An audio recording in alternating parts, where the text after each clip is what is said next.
Tingnan po ninyo yung corruption dito sa bansang ito. Yung corruption, nalulunod na tayo sa corruption. Magkano ang ginagasta ng ating bansa araw-araw? Magkano? How much does this country spend every day? Do you have an idea? 15.8 billion pesos every day. Magkano naman ang ating kinikita araw-araw?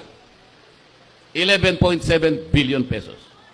So gumagasta tayo ng mas marami kaysa sa kinikita natin. Anong deficit? 4.1 billion pesos. Yan po ang inuutang natin araw-araw. 4.1 billion pesos. Or about 270 million pesos every hour. Bagsak.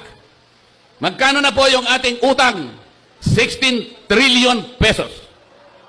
16 trillion pesos. Bigay ng akap. Akap dito, akap doon. Puro akap. Hindi po yan ang gawain ng House of Representatives.